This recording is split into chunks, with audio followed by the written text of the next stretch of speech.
Love it or hate it, this story isn't going away, and we now have some insight into what the Navy pilots were thinking when they drew, well, middle school drawings in the sky. Tracking some changes in our weather, and that includes rain. All the details on that next. Spokane now capitalizing on the Seattle squeeze. More tech companies are moving to the area, and they say it's getting easier for them to recruit employees from the other side of the state. We really found that Spokane provided what we were looking for as a place to grow our business. Good evening and thank you for joining us. I'm Mark Hanrahan. Hi everyone, I'm Jane McCarthy. U.S. News and World Report ranked Washington the best state in the entire nation, emphasizing Washington's thriving technology sector. But it's not all centered in Seattle anymore. Yeah, KREM 2 News found more and more small tech startups are moving east, leaving Seattle for Spokane. Some CEOs told us it's just easier and less expensive to run a business here. KREM 2's Alexa Block spoke with the owner of a tech startup about why they chose to leave Seattle for Spokane. These little pieces of plastic and paper are the future. That's what Craig Tadlock believes, and in fact, he built his business on it. They work business to business. We work with print companies, packaging companies, security companies, people making things to provide them the hardware and software that they need to make these products, these physical products, come alive. In 2011, Tadlock and his team started Go-To Tags in Seattle.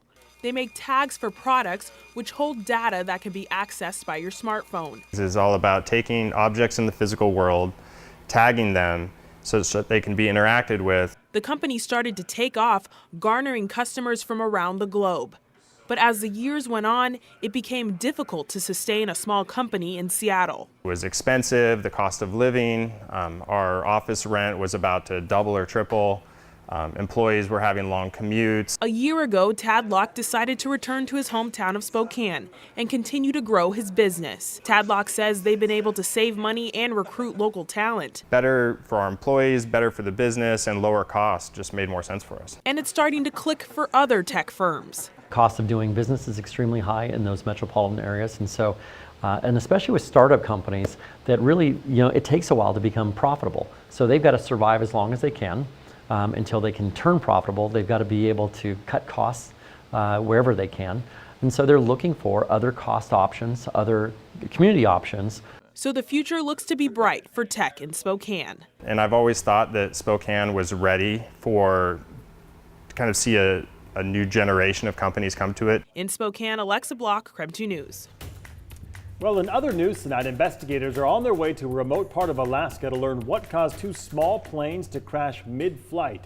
4 people died and 2 others are still missing. Some of the survivors were taken to Harborview Medical Center in Seattle. The hospital says a 67-year-old man is in the intensive care unit and 3 others are in satisfactory condition, including a married couple. Both are 61 years old.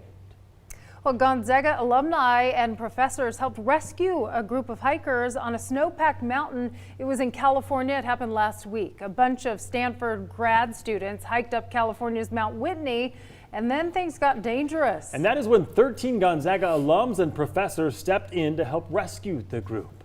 KREM 2 Shayna Waltower joins us now with more on their journey. Shayna. Yeah, thanks, Mark and Jane. It was just last week that 3 climbers from Stanford attempted the climb of a lifetime. At one point, they weren't sure how things were going to end, but thanks to a group from Gonzaga, everyone made it safely down the mountain. Our first camp was fairly low on the mountain, yet it was still about, I'd say between 8,000 and 9,000 elevation. Things started for the Gonzaga team on Thursday at 6 p.m. The next day, they met a group of 3 other climbers along the way. Tremendous young men that were highly energetic, certainly, had their own plans for how to move forward on the mountain. They spoke with the group, then parted ways. But it was the next day, when they'd begun the next leg of their trip, that the Gonzaga team noticed something was wrong. They saw a backpack and a hiking pole lying on the ground. We yelled out, no responses. We continued onward. It wasn't long after that they found 2 of the 3 hikers they'd met the previous day. As soon as we saw them, we asked them, "What are you guys doing here? What happened?" And they quickly said, we were trapped here overnight. Nick Gloria was one of the hikers who spent the night in the sub-freezing temperatures. We tried to call emergency services or to make an SOS, and also tried contacting some friends. Gloria's friend, the most experienced climber of the group, had tried to climb one of the mountain peaks, but injured his shoulder. That left the other two less experienced climbers behind overnight. At that time, it was already, because of the confusion of the accident, it was already dark. So we basically had to stay at the top. That next morning is when the Gonzaga group found them. We took their boots off quickly. Some of our climbers that came up, we tried every strategy possible to warm them up. The team was in full rescue mode. You quickly run out of provisions at that altitude, because you're consuming fast and quick, and in terms of, let alone if you're trying to sustain someone that's been there overnight already. Emergency response had found the other climber with the injured shoulder, so the Gonzaga team helped the other two hikers descend the mountain. They were very gracious with their help, and they were very nice. They offered us, a jacket, water, but they helped, cheer us up. And although most of the Gonzaga team didn't reach the mountain summit as planned, they say it was a journey that resulted in victory. In many respects, it could have gone in so many other directions. Yet the way everyone mobilized and attended to, with their own skill set, with their own compassion of being there for these climbers, and in that respect, it was a tremendous and very memorable journey. Now, I asked the team if they would be going on another trip anytime soon. They said for now they'll be taking some time to reflect on this recent incident, but they say this won't stop them from going again. In studio, Shayna Waltower, KREM 2 News. Shayna, thank you. Thank goodness they were there to help, right? Well, tonight, parents get their first chance to tell Spokane Public School administrators what they should do with their budget. The district has a projected $31 million shortfall and sent layoff notices to about 250 staff members, most of them teachers. That final budget won't be approved until later this summer. So tonight is the first of 3 chances for people to weigh in. Our Casey Decker is live outside the first open house tonight. Casey? Hey Jane, hey Mark. Well, this one right now is at Shadle Park High School, and it got underway just a couple minutes ago. It's going to go on for the next 2 hours or so. So far, only a handful of people have come into the meeting. Obviously, they're expecting more people as people get off of work and school, and they'll be here to express their concerns and get answers about what their schools are going to look like come September. The district initially faced a $31 million deficit. That's the result of numerous factors, including a cap on the local levy, increased salaries, and several new mandates from the state regarding K-3 class sizes and special education. A few weeks ago, we learned that the state would be coming in with more money, and that includes the option to increase the local levy. We can expect that that will certainly be an issue discussed at length at some of these meetings here. Now, the number of layoffs is down from what it was initially in April. Initially, it was 325 people getting cut. That number has since been lowered to 244. So plenty of parents will have concerns about their teachers, and also plenty will certainly have concerns about specific programs. Of course, we'll have more details on all that tonight at 10 and 11. Jane, Mark? Casey, thank you very much. As we mentioned, this is just the first of 3 meetings. The next one is tomorrow night. That's at Rogers High School. And the next one is at Ferris High School. That will be on Thursday. That's the final one. Both of those meetings run from 5 to 7 p.m. As the weather warms up, Idaho boat inspectors on the lookout now for invasive species on boats. This month, state inspectors have already stopped 14 boats carrying invasive mussels into Idaho. During inspection season last year, out of the 110,000 boats they stopped, they found 50 carrying mussels. Most of those boats were stopped at the I-90 inspection station, which is just east of Coeur d'Alene. Well, to weather now, parts of the inland Northwest actually saw rain today, and we're going to see more of it come later this week. We'll send things over to Tom Sherry in the Weather Center tonight, tracking all of that. Hi, Tom. Yeah, let's start off with a look at the Doppler radar. And you're right, Mark, areas of the inland Northwest seeing rain right now. Most of it is to the south of us and to the west of us, and even a few showers up to the north of us. Some of that could track into the Spokane area. You see those showers down I-90. Looks like they're just now beginning to move into Ritzville. And again, at their current track, could see a little rain, at least across western Spokane County. More rain, though, is expected as we we get into late Wednesday night into Thursday morning. Right now, cloudy skies. We've cooled down to 68 degrees. When you take a look at the day planner forecast, continued mostly cloudy overnight with a low of 45.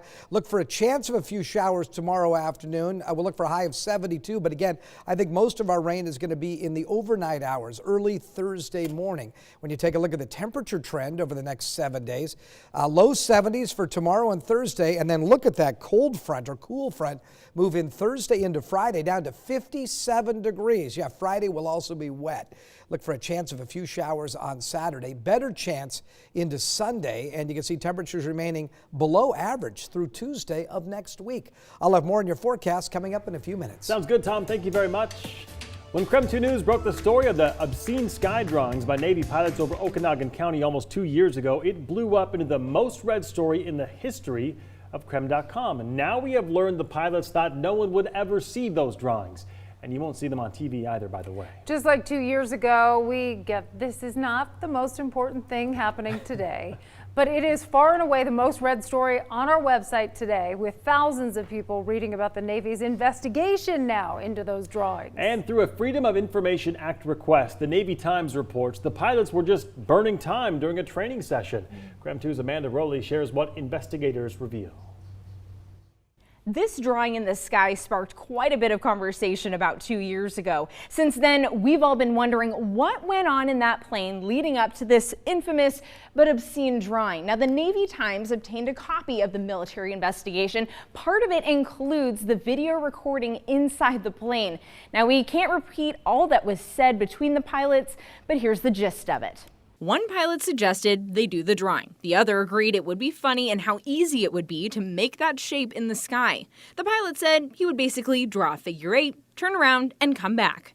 The Navy Times reported the crew later flew to a distance where they could look at their work. But then they started to realize they may have messed up. The contrails were staying longer than they expected, so they tried to scribble it out. That's probably this strip in their artwork right here. The Navy Times says the discipline the lieutenants faced remains unknown.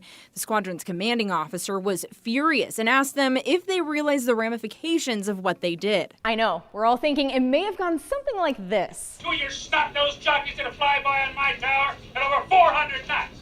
I want somebody's butt. I want it now. I've had it. Oh, got it.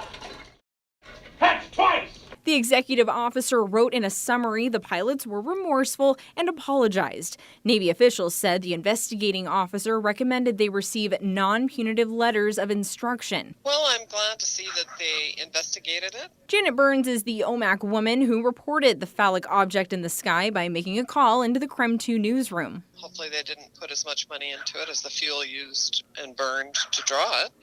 But it's a lesson well taught. Amanda Rowley, KREM 2 News.